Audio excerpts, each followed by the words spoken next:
आज की कहानी है एक ऐसे लड़के की जिसे उसकी खड़ूस बॉस ऑफिस में हर रोज तंग करती है। डरा डरा कर काम करवाना और हर वक्त मजाक उड़ाना उसकी रोजमर्रा की आदत बन चुकी है। लेकिन अचानक एक मजबूरी के चलते दोनों को नकली शादी करनी पड़ती है, जिसके चलते दोनों को अब एक ही कमरे में रहना पड़ता है। और तभी वो लड़का अपनी स्मार्ट और मजाकिया चाल से अपनी तंग करने वाली बॉस से थोड़ा बदला लेना शुरू करता है और ऐसी ऐसी हरकतें करता है जो देखेंगे हम आज की इस पूरी कहानी में। हेलो दोस्तों, मेरा नाम है इशिता और कहानी की शुरुआत होती है मार्गरेट नाम की एक खूबसूरत स्मार्ट लड़की से, जो एक बुक पब्लिशिंग कंपनी में एडिटर है। इसके बाद हमें कहानी के दूसरे मेन कैरेक्टर एंड्रू को दिखाया जाता है, जो उसी कंपनी में मार्गरेट का असिस्टेंट है और आज बेचारा उठने में थोड़ा लेट हो जाता है, इसलिए वो हड़बड़ाते हुए जल्दी जल्दी ऑफिस के लिए निकलता है और हर रोज की तरह कॉफी शॉप से कॉफी लेकर दौड़ते दौड़ते ऑफिस पहुंचता है। लेकिन अचानक एक एम्प्लॉय से टकराने से कॉफी गिरकर उसकी शर्ट खराब हो जाती है। उधर मार्गरेट अभी तक रास्ते में थी, तो एंड्रू जल्दी से अपनी शर्ट एक दूसरे एम्प्लॉय के साथ एक्सचेंज कर लेता है, क्योंकि मार्गरेट कोई भी गड़बड़ी पसंद नहीं करती। ऑफिस में एक अजीब रूल चलता था, जिसमें मार्गरेट के अंदर आते ही फर्स्ट पर्सन तुरंत सबको मैसेज भेजता था कि चुड़ैल आ गई है, और फौरन सब लोग डर के मारे काम पे लग जाते थे, क्योंकि मार्गरेट काफी स्ट्रिक्ट थी और उसके सामने कुछ भी उल्टा सीधा नहीं चलता था, जिसके चलते सब उसके पीठ पीछे उसे खड़ूस बुलाते हैं। केबिन में पहुंचते ही एंड्रू मार्गरेट को कॉफी देता है और आज का टू डू लिस्ट याद दिलाता है, ताकि मैडम का विच मोड ऑन न हो जाए। मार्गरेट चाहती थी कि एक आर्टिस्ट उनकी कंपनी के लिए बुक लिखे।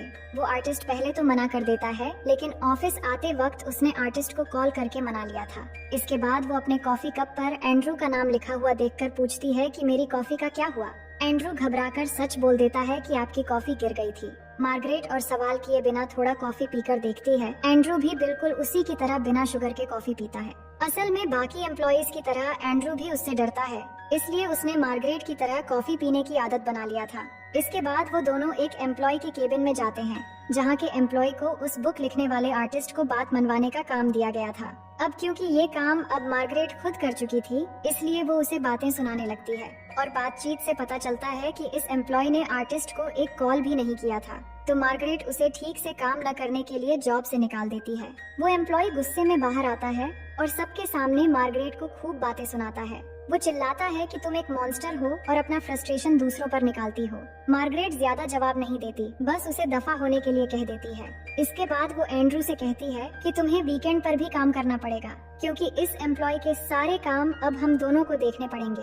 पर एंड्रू इसी वीकेंड घर जाकर अपनी फैमिली के साथ अपनी ग्रैंड मदर का 90वां जन्मदिन मनाने वाला था, पर अब सब कुछ कैंसिल करना पड़ेगा। इसके बाद मार्गरेट को उसके बॉस बुलाकर कहते हैं कि इमिग्रेशन ऑफिसर का फोन आया था और वो तुमसे कुछ सवाल पूछना चाहते हैं।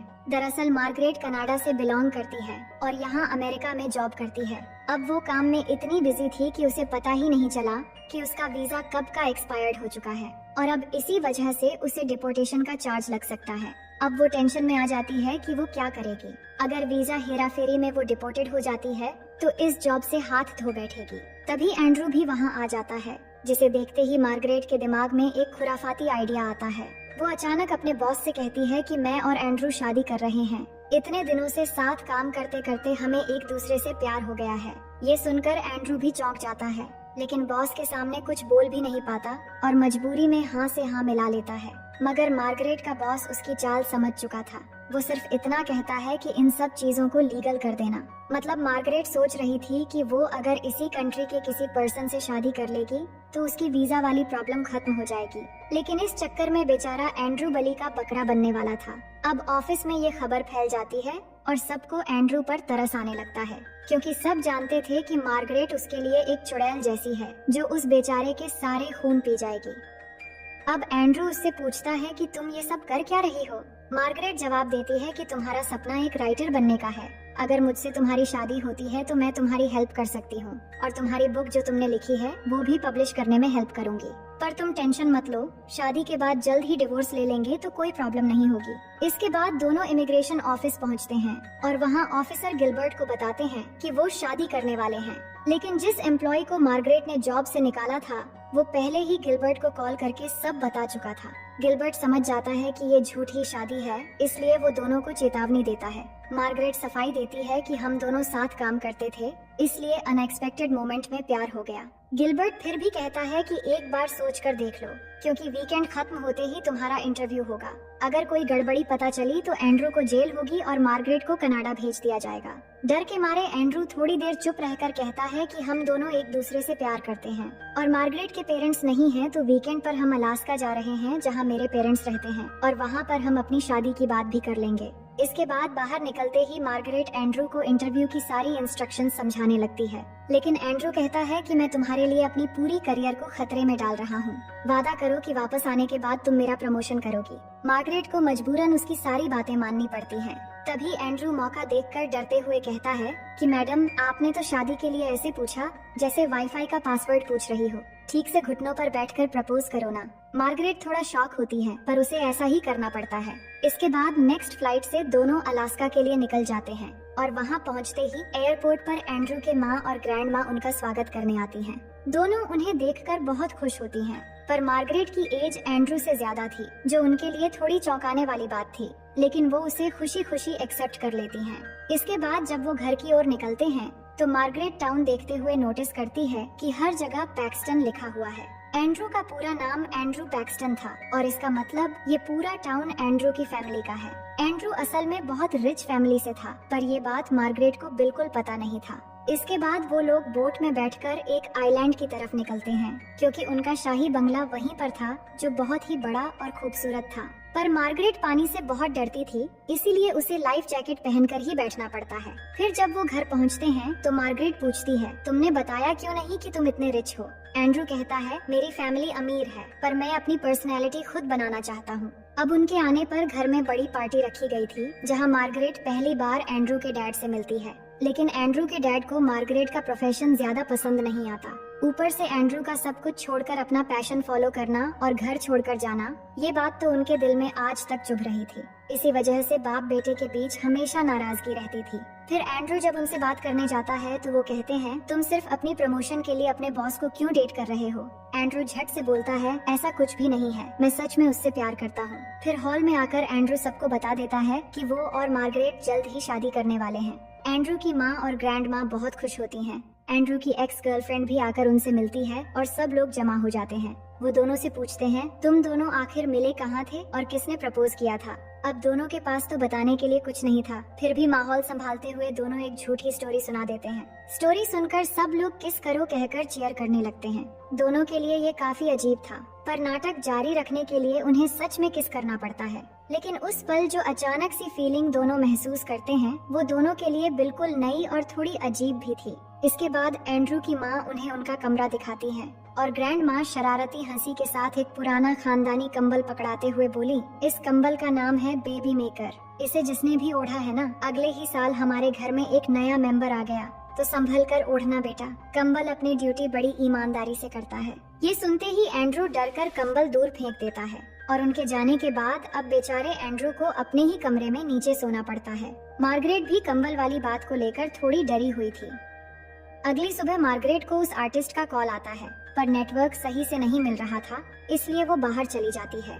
उसे देखकर एंड्रू का छोटा सा डॉग भी उसके पीछे पीछे निकल आता है। तभी ऊपर से एक ईगल आता है और सीधा डॉग को उठा लेता है। मार्गरेट अपना फोन ईगल पर फेंकती है, जिससे ईगल डॉग को छोड़ देता है, लेकिन ईगल फिर आकर उसका फोन उड़ा ले जाता है। वो फोन लेने के लिए ईगल के पीछे दौड़ने लगती है, जिसे देखकर घर से एंड्रू की माँ और ग्रैंड माँ हंसने लगती हैं। इसके बाद एंड्रू उसे देखकर बाहर आता है तो मार्गरेट कहती है, ईगल मेरा फोन ले गया।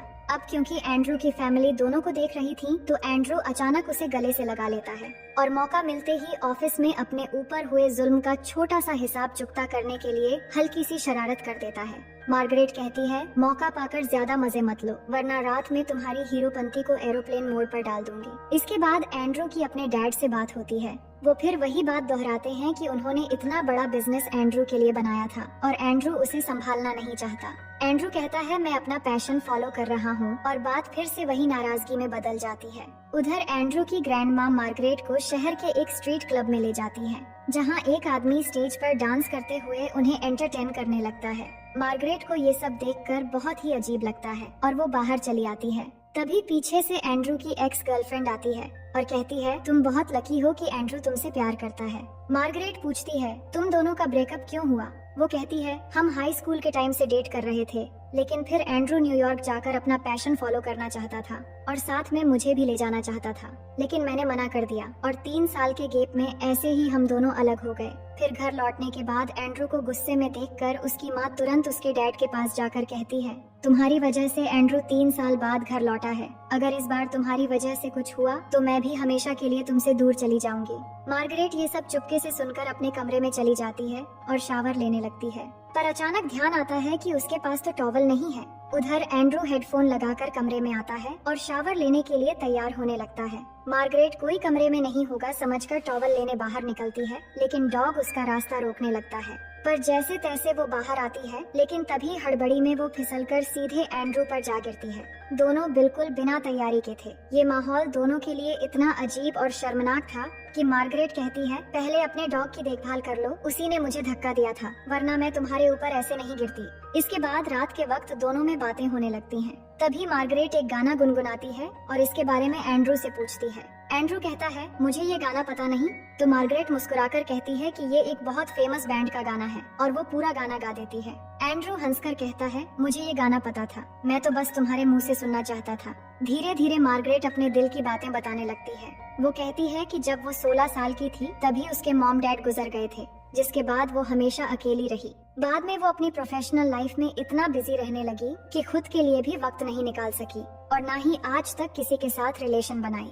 एंड्रू ये सुनकर उसके लिए बहुत बुरा फील करता है। अगली सुबह एंड्रू की माँ उनके लिए ब्रेकफास्ट ले आकर दरवाजा नॉक करती है, इसलिए वो जल्दी जल्दी एक ही बेड में साथ होने का नाटक करने लगते हैं। माँ उन्हें ब्रेकफास्ट देने आती है तो उसके पीछे एंड्रू के डैड भी आते हैं और कहते हैं अगर तुम दोनों शादी करने ही वाले हो तो इसी वीकेंड पर कर लो, ग्रैंड माँ को भी अच्छा लगेगा। पहले तो दोनों मना करते हैं, लेकिन तभी ग्रैंड माँ आकर कहती हैं अगर मैं चल बसी तो तुम्हारी शादी नहीं देख पाऊंगी, और इस बात पर दोनों मना नहीं कर पाते और राजी हो जाते हैं। सबके चले जाने के बाद एंड्रू परेशान होने लगता है कि सबको सच का पता चल गया तो बहुत बुरा होगा।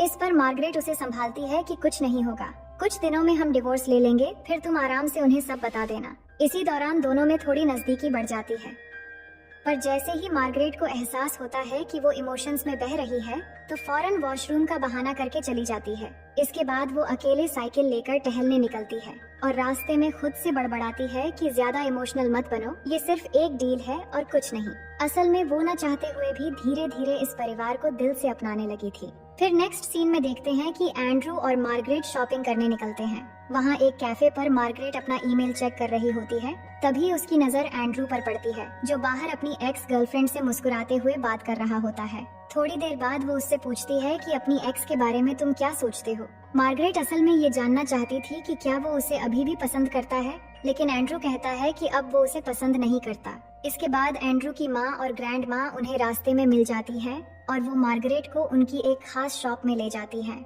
वहाँ ग्रैंड माँ एक खूबसूरत और खानदानी वेडिंग ड्रेस निकालती है और कहती हैं मैंने भी अपनी शादी में यही पहना था और मैं चाहती हूँ कि तुम्हारी शादी में भी तुम यही ड्रेस पहनो। फिर वो एक नेकलेस देकर बताती हैं कि ये उनकी ग्रैंड माँ की शादी से लेकर अब तक चला आ रहा है और वो अपनी डॉटर इन लॉ को वो सारी खुशी देना चाहती हैं जो उन्हें इस परिवार से मिला है।